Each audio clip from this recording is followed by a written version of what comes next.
Shut up and sit down.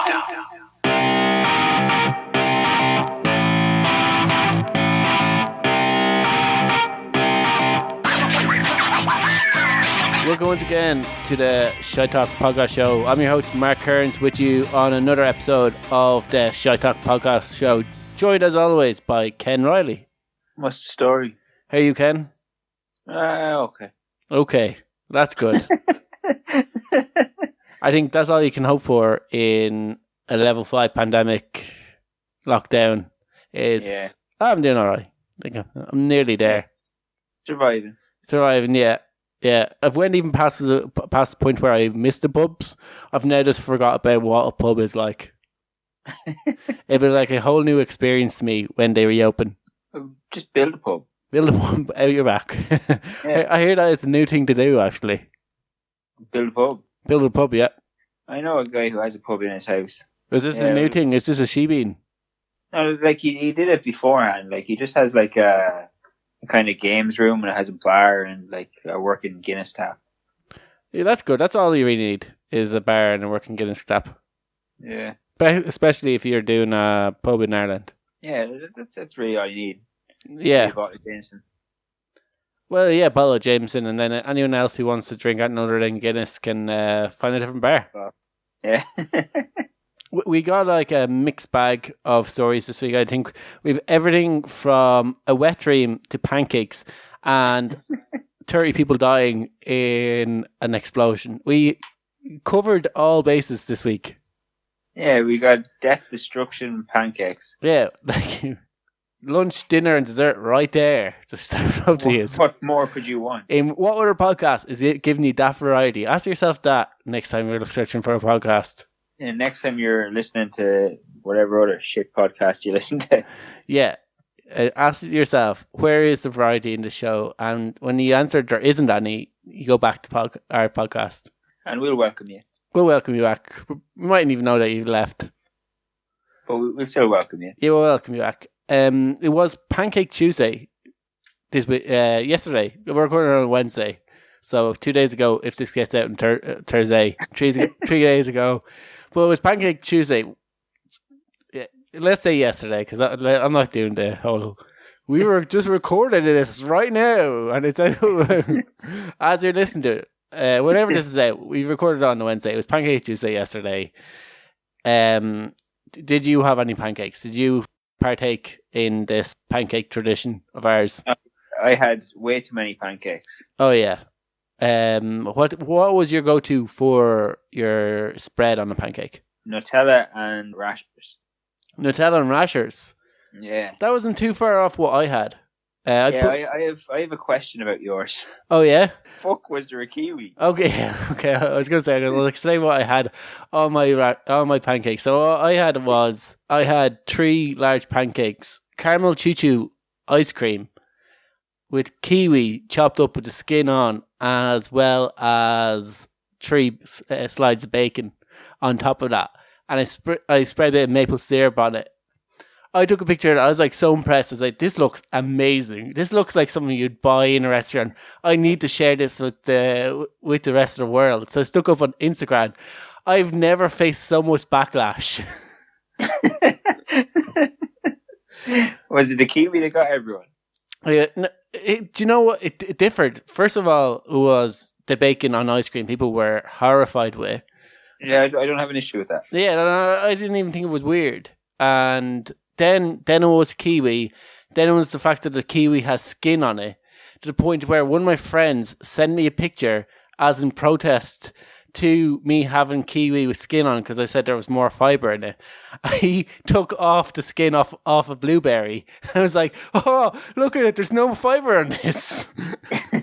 It's ruined. And sent into the group chat that we were in. I was like, oh. Because the question like you had was, why have kiwi in it? And I said to them, and this is why. I recently seen a video online where kiwis have more vitamin C than any other fruit, even more than oranges, as well as there being more fibre in them than most other fruit, even more than blueberries. And so I've been on a kiwi kick.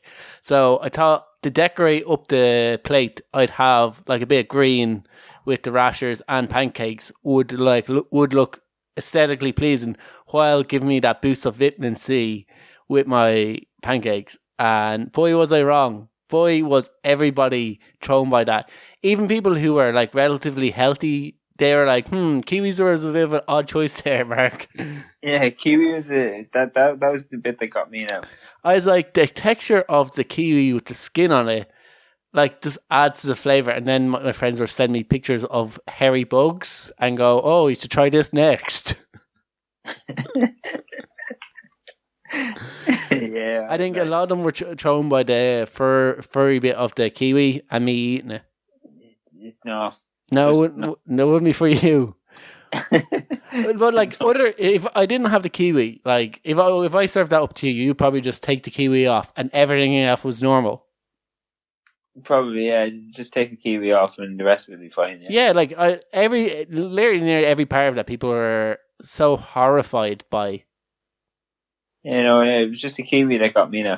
Yeah, now I went a mixture between the American style pancakes and the European style pancakes. So I went large, but I also went thick. I went large and thick. So I just put a lot of dough into the pan when I was frying it. So they came out really, really big. Because American ones are kind of smaller. And, yeah. And thicker, so I went in. And yeah, it kind of, what caught me from Pancake Tuesday was a few different things. Like, I knew that it was only really us in Europe that celebrate Pancake Tuesday. Or at least even in Ireland and I Britain. think it's only like, Ireland and the UK. Yeah, because I was talking to a girl and she's from the Czech Republic. And she was like, no, we don't actually have this day. I know the Polish have Fat Thursday, where they eat donuts on a Thursday on a particular time of the year, and that's their tradition. I was like, that's weird. But then I was like, wait, we're in the middle of Pancake Tuesday, so I was like, why are people in glass houses probably shouldn't throw stones? Yeah. So like, first of all, it was us, but what like kind of triggered me yesterday was reading English people or British people call it Pancake Day.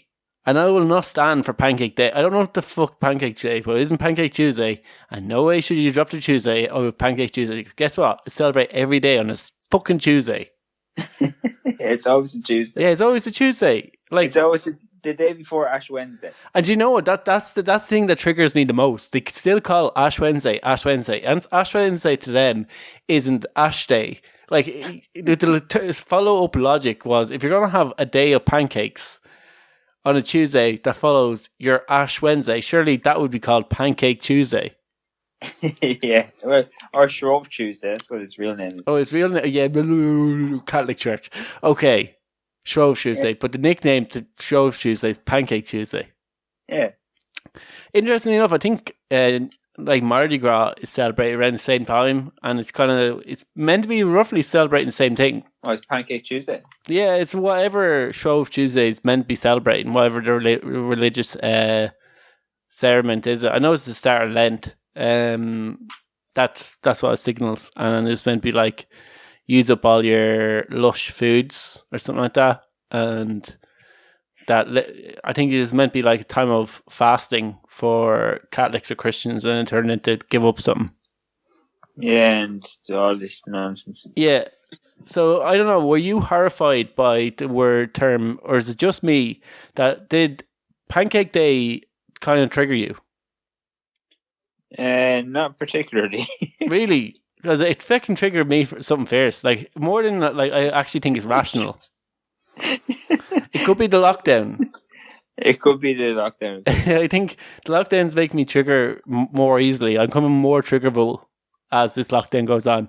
And hearing Gordon Ramsay with his British voice called Pancake Tuesday, Pancake Day, made me want to fight Gordon Ramsay.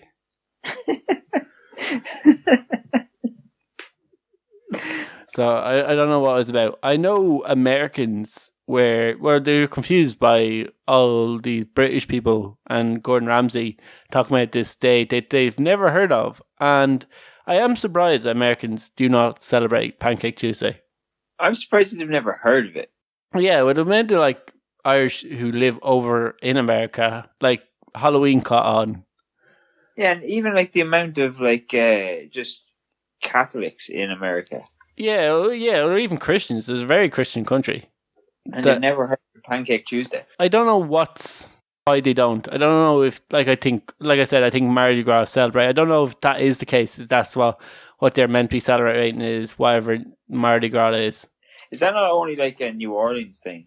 See, that's what I was thinking. I think Mardi Gras might be either a Spanish thing or a Mexican thing. It might be, I don't know if it's a thing that came out from native Mexicans. I don't know if that's a Spanish or like that kind of a thing. Yeah, I don't know where they originated from. We don't have enough research into this. Hold on, I know someone who does. I'll bring over our Google Assistant. Hey Google, where did Mardi Gras come from? On the website history.com, they say, knowing it was Fat Tuesday back in France, Iberville named the spot point du Mardi Gras and held a small gala. Do you want a little more context? No. So it's Okay. So it's kind of like what the obviously Polish and French have is fat. Well, they have Fat Thursday, and I think it was a Friday. Did they say Tuesday? It was a Tuesday. So it celebrates the same thing. So Pancake Tuesday, Shows Tuesday, where you pig out before you go into fasting. That's the idea of it. Whereas obviously Mardi Gras, you have a celebrate and give girls beads so they show you your tits. So it's like It's the same thing. Same thing. Yeah, really, it's caught on.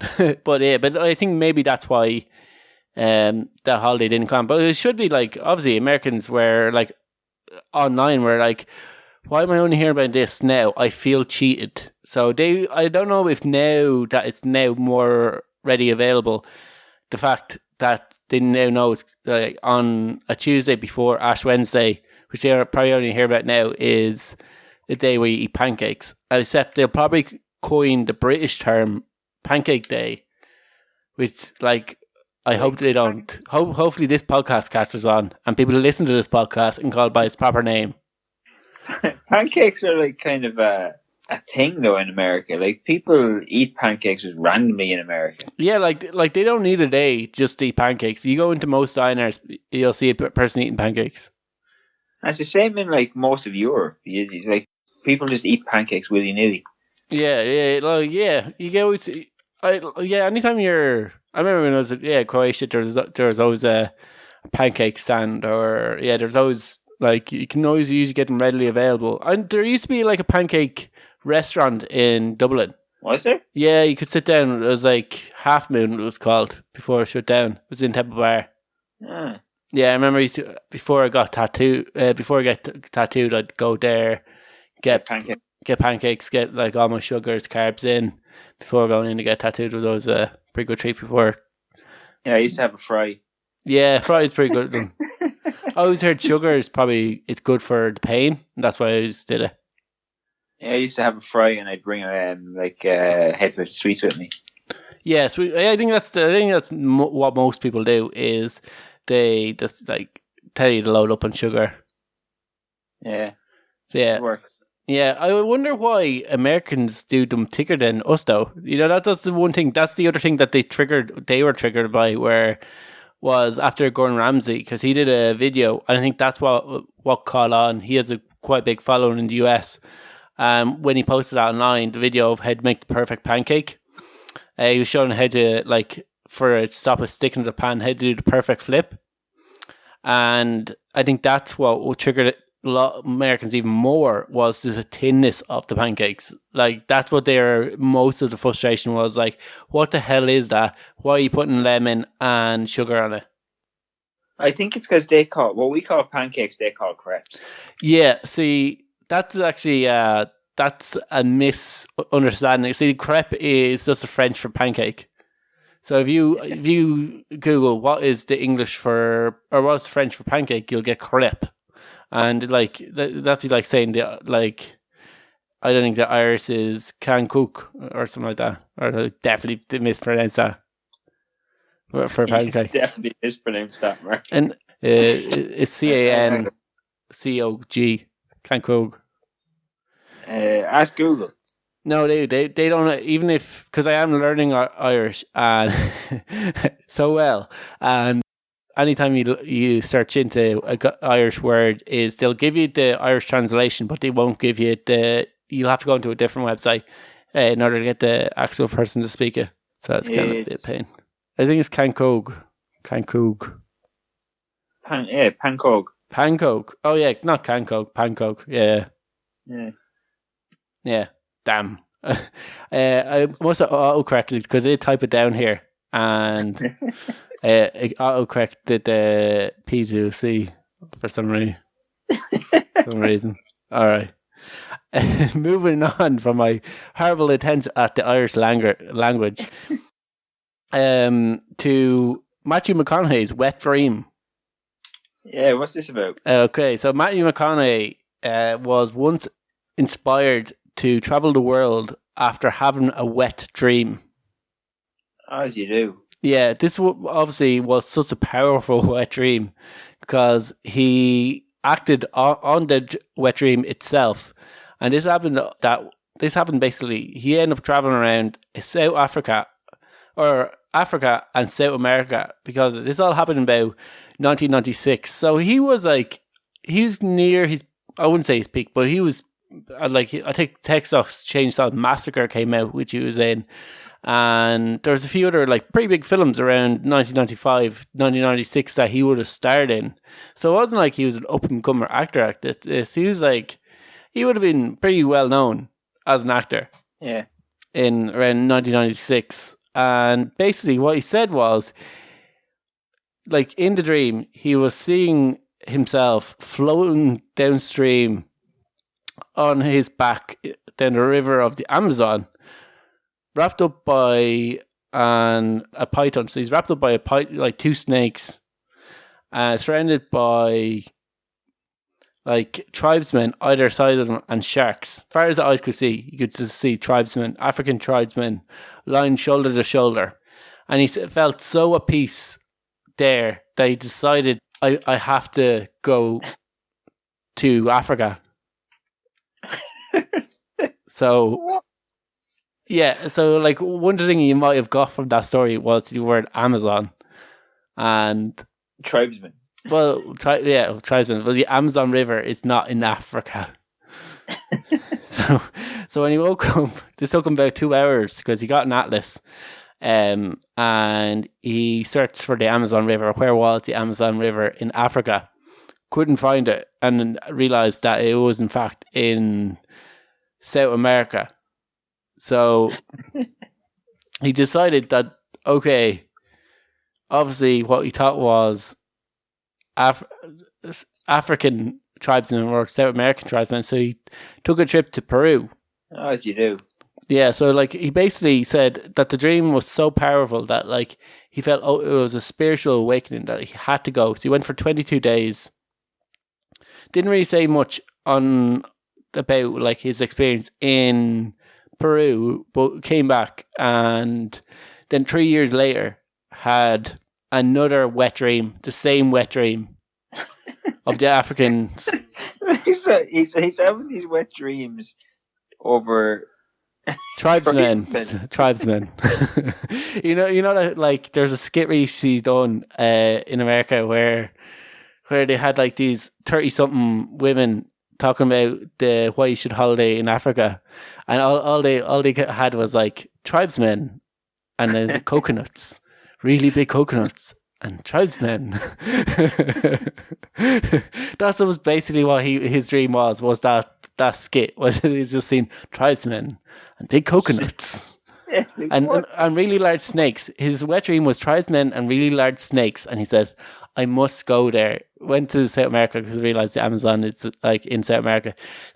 After the second wet dream, said he needs to focus on the tribesmen and the big snakes and the tribesmen and go to Africa this time. And I don't know how long he spent in Africa, but he said he had the time of his life there. With the tribesmen. With the tribesmen. The tribesmen and the big snakes. And as far as the eye could see, more tribesmen. What the fuck? Yeah. So I don't know. He seems he seems like a guy I'd like to go for a beer with. I mean, he's only started talking about this recently. I think he has a book coming out, actually. I think he has a book coming out, and he was on a podcast, and he was literally talking about his career, and obviously he came up one time, like, he had to just shoot off by himself, and he said he had this, like, powerful dream. It was, like, a spiritual, like, awakening. It was just, like, he felt like it was, like, a message from God that he needs to pack up and go to this place. And someone was driving up to either South America or Africa, or tribesmen and big snakes and floating down a river. And that's fucked up. Was it him that had the crash in the west of Ireland as well? Was that him? Was that Matthew McConaughey? I don't know. I didn't hear of a famous actor having a crash. Yeah, I'm going to look it up. They killed a girl. Oh, well, no. Let's say that definitely wasn't Matthew McConaughey, and we don't know who that was. I'm going to look up who that was. Okay, well, let's make sure your story is legit before we start naming celebrities on the air that might have killed someone, Ken.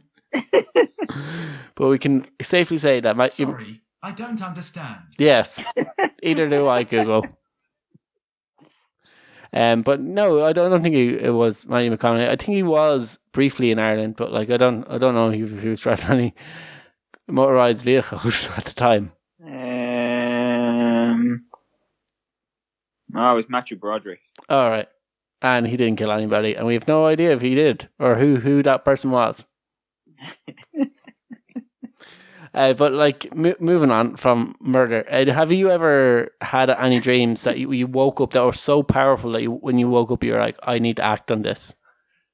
No, can't say I have. No, I've had recurring dreams, but and I've had continuation dreams. Like I've had dreams where one thing happens or that I'm in the middle of a dream and I'm remembering something from a previous dream, but I think it's reality. You think it's reality? Yeah, obviously in the dream you think it's reality. You think what you're going through now. So I'm having a dream and maybe something happened. I go, oh no, I remember this happened. But then when I wake up, I'm like, oh, that was actually in a previous dream. I was actually dreamed about that. So that dream was a continuation of the last dream. Yeah, no, I know. But I think most people just either think dreams are maybe your body sending you a message about something or some weird thing happened, you're stuck in your head. I rarely remember dreams. Me too. Like I wouldn't be a person for remembering dreams at all. That's why if I do have a dream, I generally go, oh, I wonder what that was about. Like I do think it's your subconscious telling you something. But I wouldn't say is their subconscious. Like if I have a dream about like a part of the world, like I wouldn't act on it. There's a pandemic, so I wouldn't be able to act on it. But like, you wouldn't go off with the tribesmen, no? I wouldn't go find the tribesmen with the really big snakes. But obviously Matthew McConaughey, he seems like quite a eccentric person, like any actor is, I guess. But anyway, moving on. So Matthew McConaughey and big tribesmen is Generation Z, and I think our arch enemy. If you're the previous generation, you always hate the next generation, and this is going on time. You always just spit at them like they're fucking idiots. Spit at them? Yeah, both physically and metaphorically. You spit. Out there spitting at 20-year-olds. Yeah. Back in my day. I was listening to the Sun Cream song. Have you ever heard that?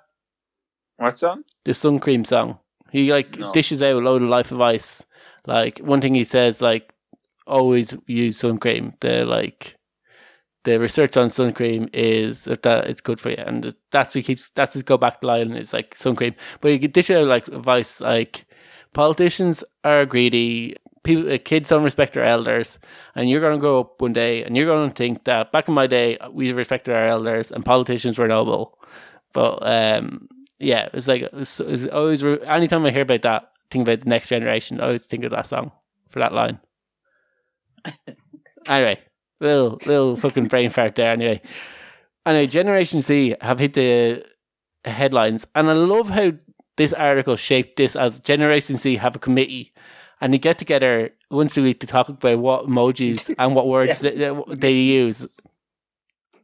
Because anytime an article like this comes along, generally me and Ken talk about it, and like it sounds like our generation gets together and go, okay, no, we should stop using, and then insert the thing. Yeah, is that not what happens? I don't know. I don't know if it's like a sense that you lose as you get older. Like, you know what's not cool. Yeah, what's not cool. You can feel something getting cool, and they know it's cool. And then something comes uncool, and you suddenly realise that it's uncool. And I think maybe the older you get, the further away from that sense goes. So by the time, you know how some dads out there will use something that was used about 5-6 years ago, and you're like, why are you using that? No one uses that anymore.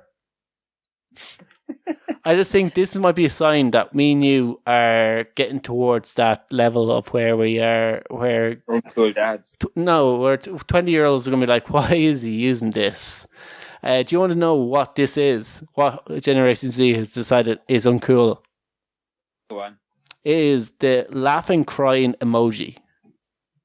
And why is it uncool? It's because older people use it, of course. Like, why does that make it uncool? Because, like, if you're young, you don't want to be using text language that your grandma use. But, like, older people are rock stars and they're cool. Like old greasy rock stars, not like Justin Bieber. He would actually. Justin Bieber's not a fucking rock star. Well, he's a musician, but even he would be kind of considered now an older musician. Yeah, but like, I don't know what the young musicians are. Yeah, who cares about the young guys? Because the old guys are cool. I don't think that's the case if you're 17. It's definitely the case if you're 17. As you get older, you might appreciate the older wines. But as you said before, lads are weird. Lads are weird, but anyway, they're also kind of predictable. They're weird but predictable. Their weirdness is predictable. You kind of know what you get with a lad. You kind of know their shit that they're going to get into. You know what's going to happen. Yeah, but anyway, we've gone off track. Yeah, but like I said, well, you don't want to be seen to be doing stuff as uncool as using a laugh and crying emoji. I have to say, the laugh and crying emoji is probably one of my most used emojis. I think it's everybody's most used emoji. So yeah, exactly. I'm personally offended by the fact that there are people calling it uncool and people who use it uncool. Don't be a snowflake, Mark. I was kind of getting triggered. I was like, hold your horses now. What are you on about? How am I meant to know how am I meant to express my joy at a person's humour by not using a laugh and crying emoji? Go back to LOL again.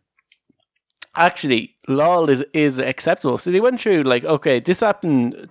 This is obviously a big thing because CNN Business had the 21-year-old on to explain, called Walid Muhammad, and they were. That's a cool ass name. Cool ass name. Walid Muhammad was explaining. What game? Was explaining why they stopped using the laughing crying emoji, and they said basically was too many older people were using the laughing crying emoji like its mom. What? They just got some random bell end. Obviously, the spokesperson, Ken, of Generation Z. Obviously, they have a committee, so obviously they have a spokesperson. Do they actually have a committee, or is that just... No, of course they don't have a committee. They're a fucking generation of random people. But like, it wouldn't surprise me if this group of fucking idiots formed this fucking group and said, "Oh, we're this committee of shite." Okay, so that was like their mom uses like laugh and cries emojis. So if your mom uses something, it's not cool. So then they had a person called Stacy. Stacy is 21, and she explained is that the crying emoji is like, I don't know, she preferred a more extreme showing of emotion. She didn't think it hit the spot quite enough. So she would pick, instead of picking a laughing crying emoji, just a crying emoji. Now, I have seen that. I have seen people using the crying emoji instead of a laughing crying emoji. And she said that just gets more emotion into how she's feeling at the situation. Apparently, Stacey says she couldn't even locate the laughing crying emoji on her iPhone. She hasn't used it in that long. How old is she? Like fucking 700? She's 21, Ken. Yeah, but like, fuck off. Apparently the rolling on the floor laughing emoji is also dead to Generation Z. Yeah, you know what's dead to me? Her mom doesn't even use that one. It's what she said. Generation Z are dead to me. And Generation Zers have reportedly now turned to the skull emoji, Ken, instead of laughing cry emoji. Isn't the skull emoji like dead? Yes, because dying laughing, they want is now. That's what they kind of take from the skull emoji. Is it's so funny? You've killed me, and that's what the idea of the skull behind the laughing emoji. Like if I made a joke on a WhatsApp group and someone put a skull, I wouldn't know what they meant. I would have thought they accidentally hit the wrong button or wrong emoji. I'd assume that they were having some sort of a stroke. And it was like a fucking signal to send help.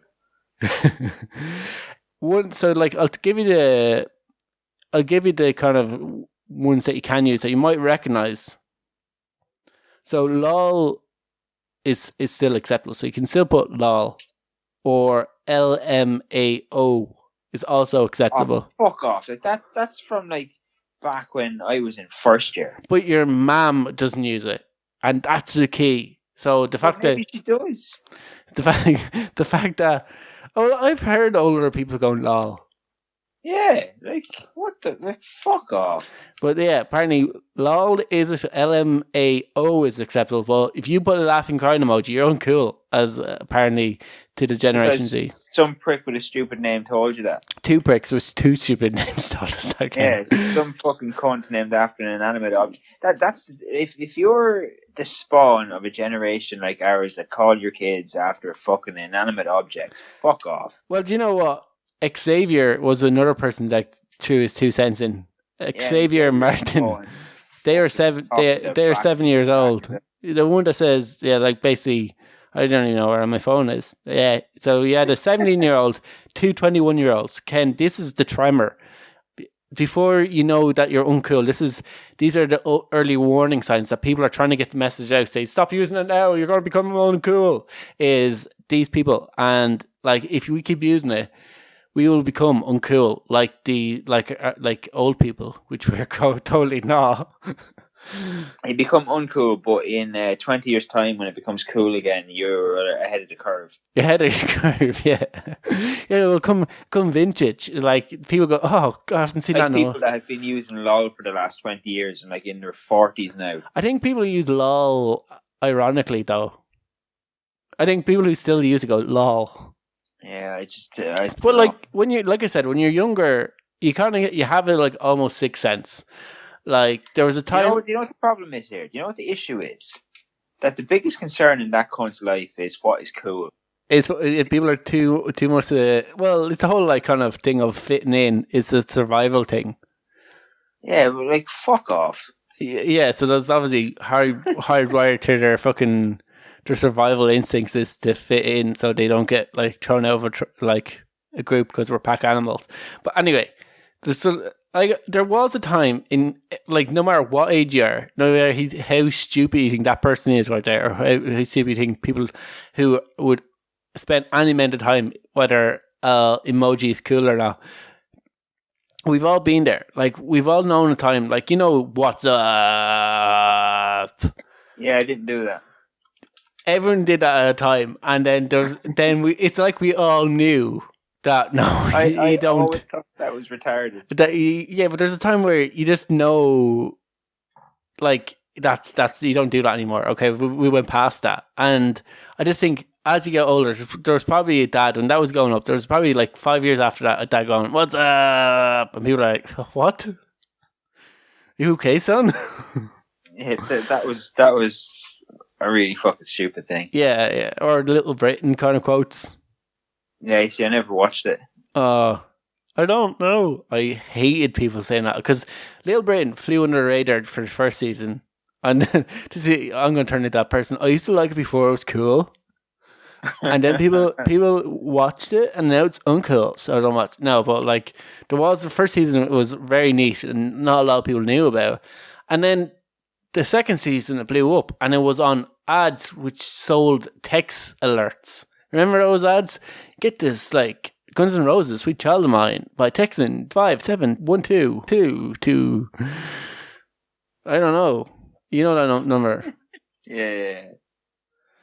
To like 087246512. And get Guns N' Roses. Yeah, they had like Little Britain things, so everyone would just do, I don't know, or yeah, but no, and they just do like these catchphrases over and over again. It pissed me off.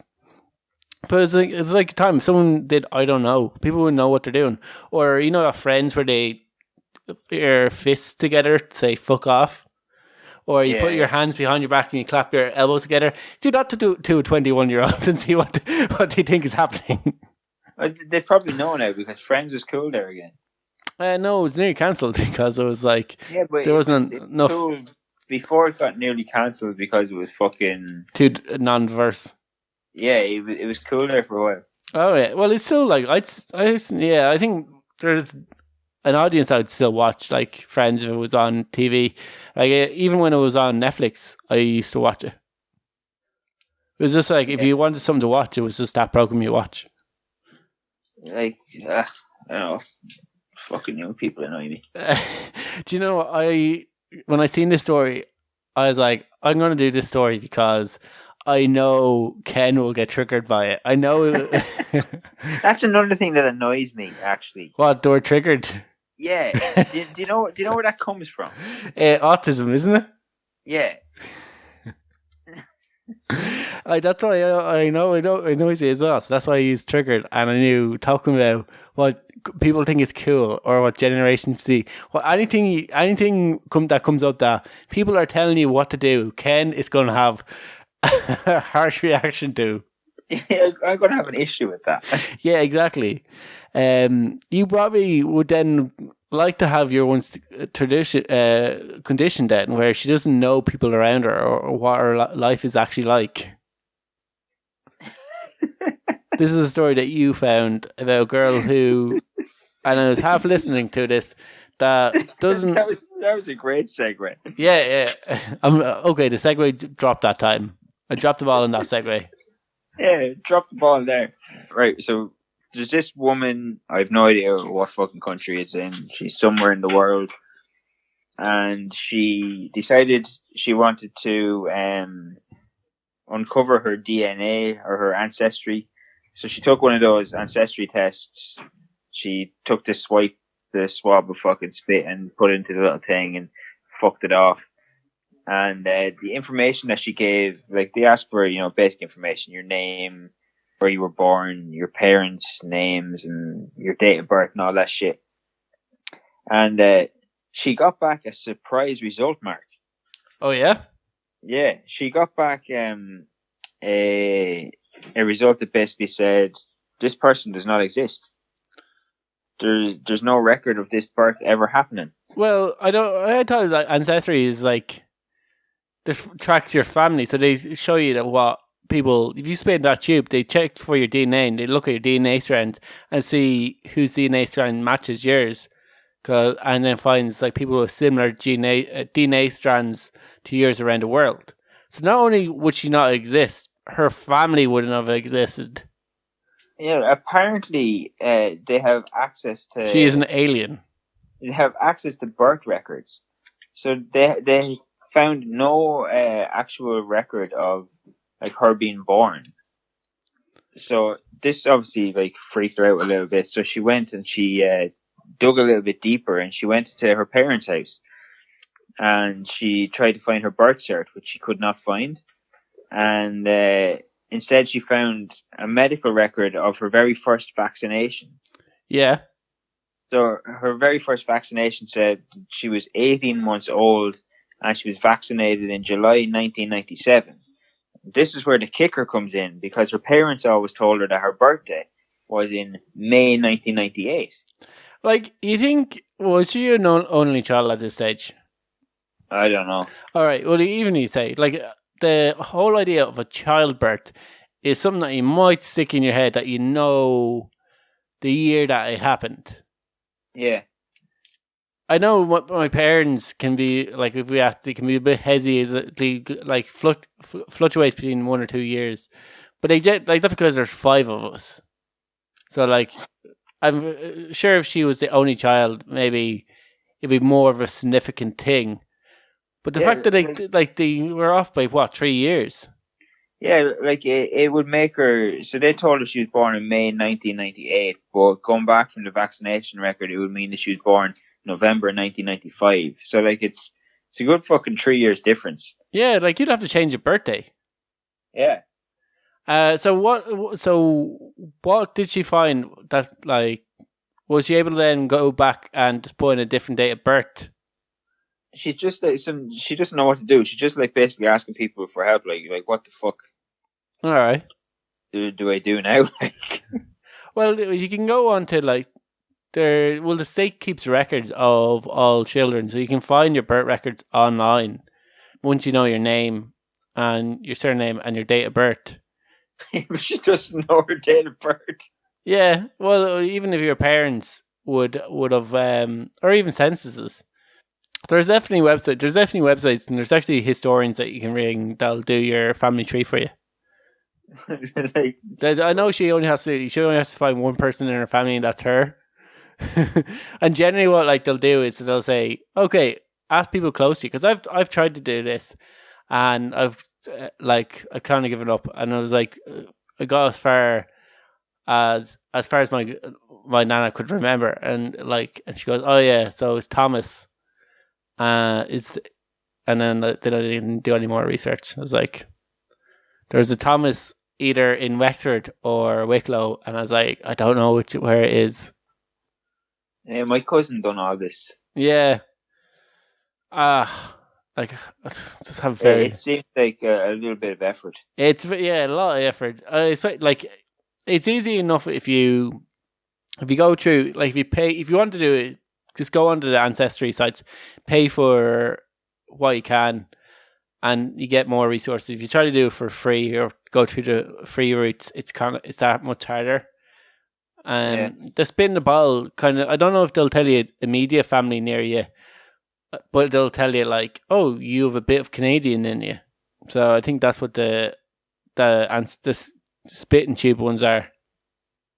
You spit in a tube. Well, that's what you do. You spit spit into a tube. Yeah, but that would be. I know. My nana actually, she doesn't know her date of birth. She's yeah, no. She didn't know it's registered. Yeah, no, she does. She actually has problems with it. I know, like, she has her birth cert, but she thinks her birth cert's wrong. And they used to not try to hide babies' births and stuff, or a baby would die, and because the price of registering a baby's birth was so high, they would just have another baby and just say, yeah, that's child. Yeah, I don't know if that actually happened for my nana, but I know somebody that happened to. Oh right, well I think their birth cert is actually their dead brothers. Yeah, no, I think her dad told her always that she was born on some religious thing that only happens every few years or something like that. I don't know what it was, but that traces back to a year prior than her birth cert. So she thinks her birth cert's wrong. So she kind of like to this day it has caused confusion because she's used both dates on the official forms. So she fucking. So she just confuses the system now. Yeah, but that's mad that her parents didn't know her date of birth and was off by 3 years, and now she doesn't know. Well, I guess obviously there wouldn't be a whole lot to this other than anything that you asked your date of birth for, you might have to change. It's just mad though, that. Even if it was a mistake. How could you confuse? That's a 3 year. Yeah, it's whatever about a year.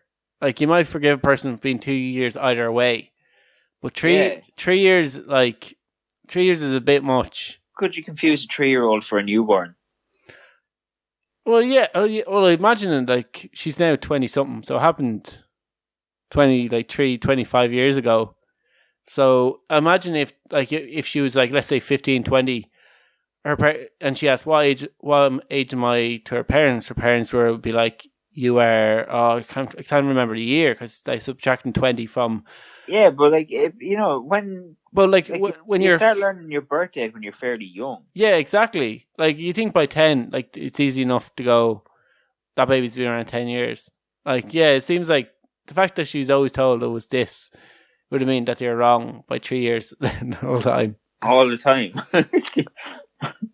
But like, there's a time in your life where you just think like, oh, my parents know the answer to everything. They are a fountain of knowledge, which they are never wrong. And as you get up, you're like, I don't know how I survived childhood.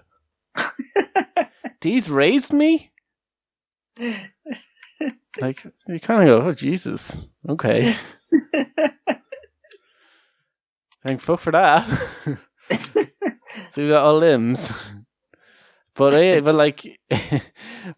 yeah, obviously her parents, she would be a child like that. Like, these fucking idiots.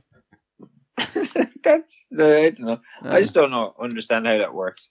Yeah. Well, I don't mean like my parents did it, like they're idiots or anything like that. Just like they're not. You just realize that they don't know the answer to everything, and they're slightly mad. So. Slightly mad, just a little bit. Just a little bit. We should get on to other people who are slightly mad, and that's our idiots of the week. Should I do the team bit part? I might as well. I started this. I might as well keep it going. This is part of the show where we talk about idiots, two idiots, by idiots, and it's about people doing dumb things. It's a little bit different the way I normally do it. Who cares? You have a followation of an idiot of the week last week, and it's apparently she has caught on trend, and she is now has people doing. She's copycat idiots, copycatting her idiocy. So, like, remember last week we talked about your one that stuck Gorilla Glue in her hair. Yeah. Now we have this guy. He's a 37-year-old aspiring rapper. Yep. And he decided that this whole Gorilla Glue thing was, stupid and it was a publicity stunt. So he made a TikTok video of himself with, those like red party cup. So he got a red party cup and he put Gorilla Glue around the rim of it, and he basically stuck it over his nose and his mouth. And it got stuck there. Like he ended up in hospital. He reminds me like remember Bart Simpson in The Simpsons, where he stuck the tap and those things to his face. Yeah. That's what basically he did. Like he said, he was fully sure that he would be able to just lick the glue off. Lick the probably poisonous glue off his face. Yeah. What age is this rapper? 37.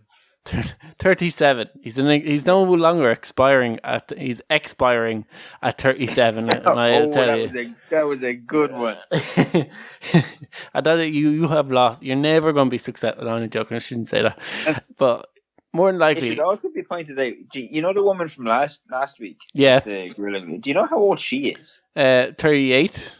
She's 40. 40. And she's on TikTok. She's on TikTok, so TikTok at 40. Is cool. TikTok is not fucking cool. Yeah. TikTok's not cool. If you have a 40-year-old TikToker who's giving makeup advice, sticking fucking glue in her hair. Yeah, are people going to take advice off a 40-year-old about how to get ready for a night out? Wouldn't a 40-year-old's how to get ready for a night out wear something comfortable? Flat shoes.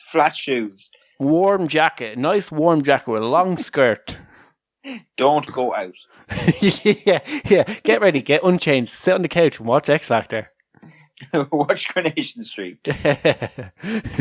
Surely that's in a 40-year-old's way of going out. It's by not going out. Go get your husband, go to the shops and get you some Ben and Jerry's. And some wine. Lots and lots of wine. Man, we know women. Anyway, this 37-year-old expiring rapper. So what happened when he couldn't get the glue off his face? He went to the hospital and he had to get he got a load of skin taken off his face. Ugh. Yeah, no, I did realize ever since this Gorilla Glue, I didn't click into the story, but ever since this Gorilla Glue incident, a plastic surgeon said they have never been more busy because of this. Yeah. Like, people have obviously taken your own advice and seen what happened there and gone, no, this won't happen. Or, this was funny, this caught on. And like I said, it was the biggest story last week because there was another girl who glued her hair with Gorilla Glue and it was short. So she tried to shave it off. So I don't know what's with girls. And I also think she was also looking for attention. I think that's the problem with TikTok.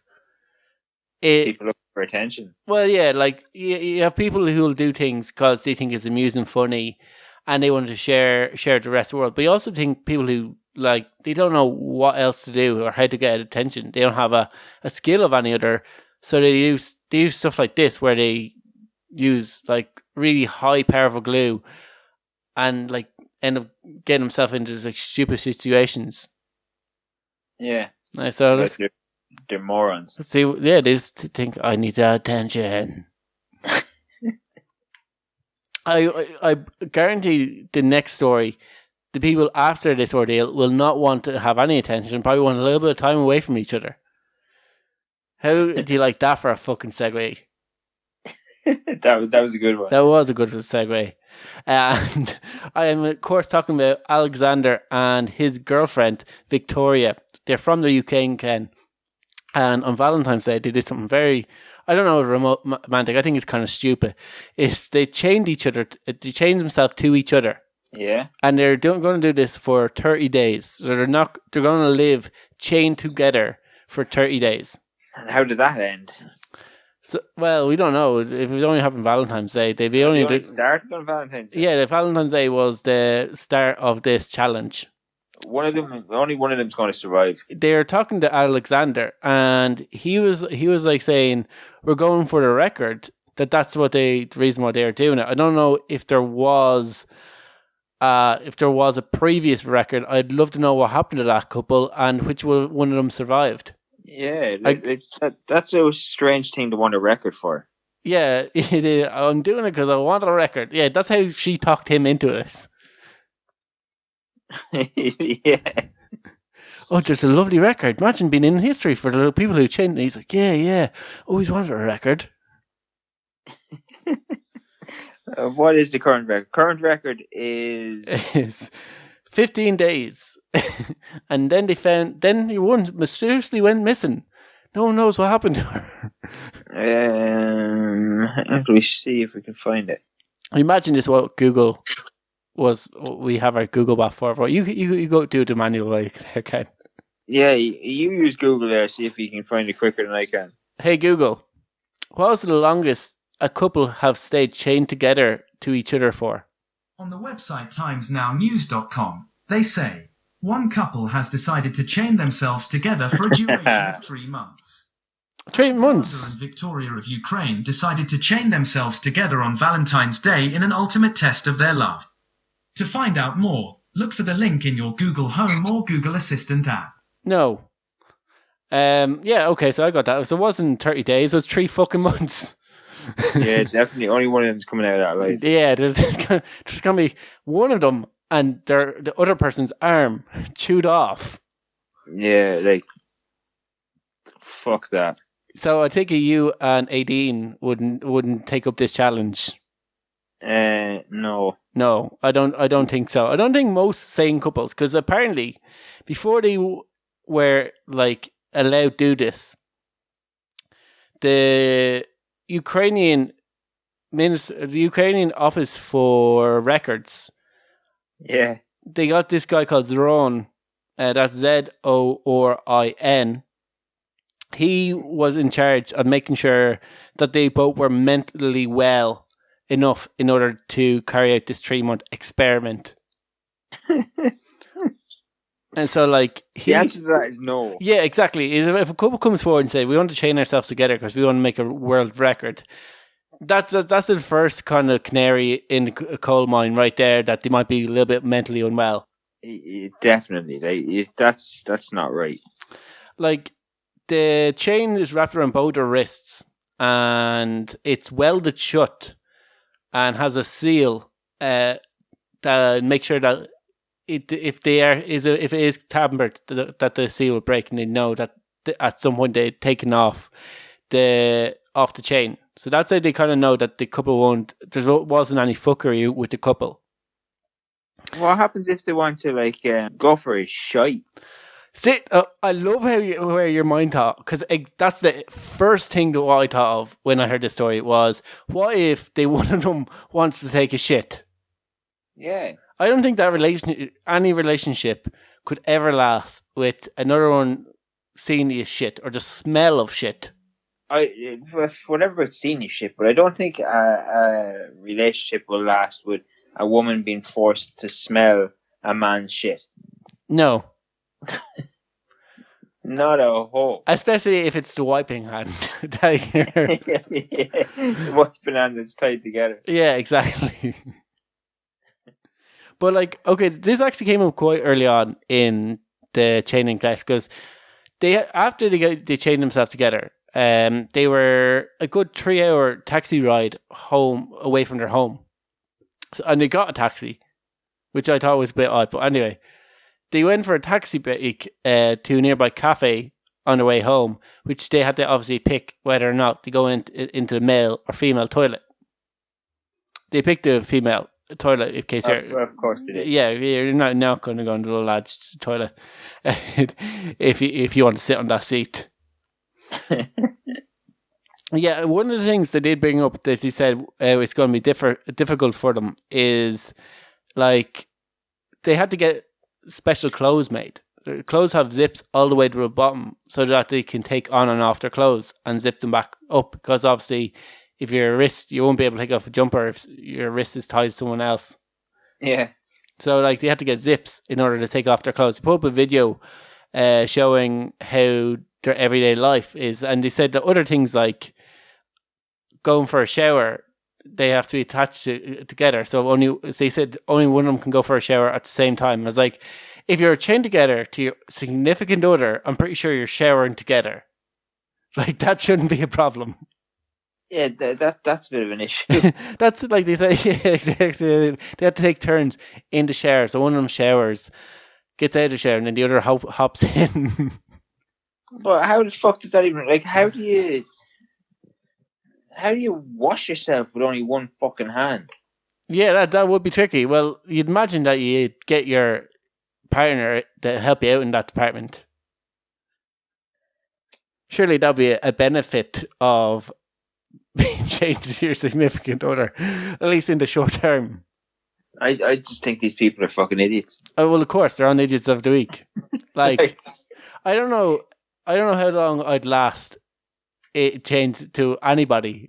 I don't think a few days it's going to be probably you're going would you just walk, just even stand behind the curtain, the curtain so I don't have to look at your face.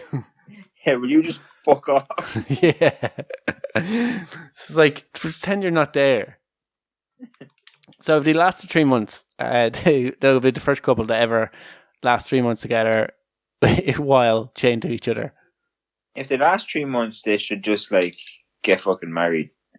Well, I think that's a solid bet. Yeah. That they're probably suited. At least they know they're suited for each other. What happens if they break up? Yeah, well, okay. If they decided that they want to take the chains off, that it's a little bit much for them, they have to get them surgically removed. That's the way they are put on. That they can't be just they can't just cut it off with a hacksaw. That they would need to go to an emergency room in order to take the chains off. That's way too much effort. Yeah, they need a specialist from the emergency room to take it off. Fucking games. Yeah, and our final idiot of the week is the Taliban. And I think it's the first time a terrorist group has ever been an idiot of the week. So congratulations to them. And they're an idiot of the week because a bomb making school blew up, killing 30 people inside. Good job. Good job. At least you know the training is effective. Well, do you know what? We all know it wasn't like it was one person there that fucked up. But it made me appreciate how dangerous that job is, and fair play to the person who was doing that job. Hopefully I don't know, hopefully gladly he's dead now. So obviously he's going around teaching people how to kill other people. But like he managed to survive for however many years that he did without anyone blowing the whole entire class up until now. Yeah. There's always that one guy. There's always that one asshole. Well, you imagine that, like, there would be, like, some sort of safety procedures in place that, like, if you're teaching people how to make bombs, one, you're not doing them in confined areas close to one another, like you're doing it inside a building. Like, yeah. I don't know. The illegal terrorist organization is going to have health and safety protocols, Mark. But, like, okay. But, like, I know, like, they're not going to may have the most safest health and safety protocols, but surely in Afghanistan, where it's always like really hot out, having a bomb making school outside, it wouldn't be that big of a problem. Like having class outdoors shouldn't be an issue for people in Taliban in Afghanistan. Would that have helped? Yes, imagine by the looks of a picture, there's a building that blew up. Imagine if, let's say, that person was outside and everyone was socially distanced enough that if a bomb went off, that wouldn't set off all the other bombs. If they're outside, though, it's probably too easy to spot. Yeah, that, as soon as they said it, I said, well, there would be drones, obviously, but yeah. Fair enough. Fair point. Okay. But you know what maybe happened? What maybe happened? I have it fucking sussed. What I think happened is that it was his first day in work, and he's at work and he's learning to make a bomb, and his wife rang to ask him to pick up milk on the way home, and he was already had the phone attached to the bomb. He hang up and really hit detonate. Yeah, he attached the wrong phone to the bomb. He had her on loudspeaker while he was making his bomb. He's chatting away to her, and instead of hitting hang up, he was actually he's holding a detonation and hit explode. Instead of him hanging up, he blew up. Imagine, if you're in the Afghan army, you hear a huge explosion, you're, oh my god, another terrorist attack. And then you realize, oh yeah, that's the terrorist headquarters.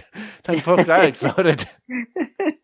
That's our job done. Yeah, exactly. Why didn't we detonate this already? Why is this thing Why did we wait for them to do it? So, like, yeah, so there. Well, congratulations to Taliban being the first terrorist organization to make it onto the Idiots of the Week. Let's hope they never hear about this and plant a jihad on this podcast. Yeah. Anyway.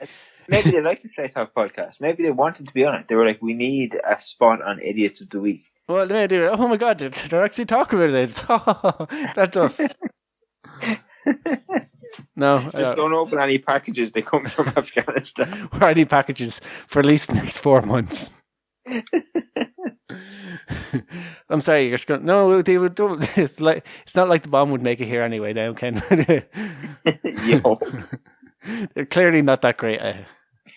Yeah, because I remember there was a joke before that said, like, if you blow yourself up, like back where I'm from, if you blow yourself up, you went into the back of the bomb making class.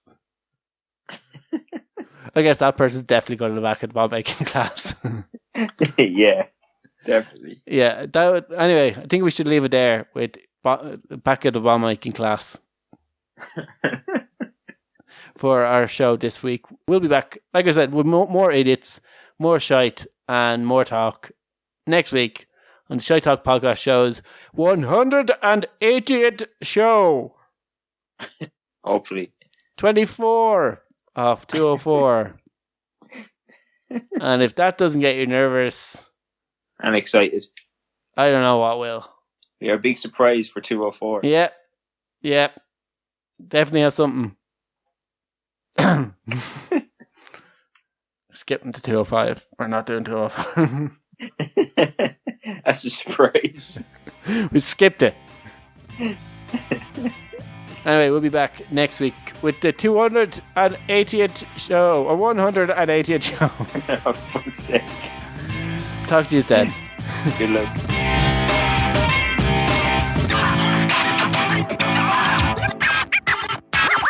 Shut up and sit down.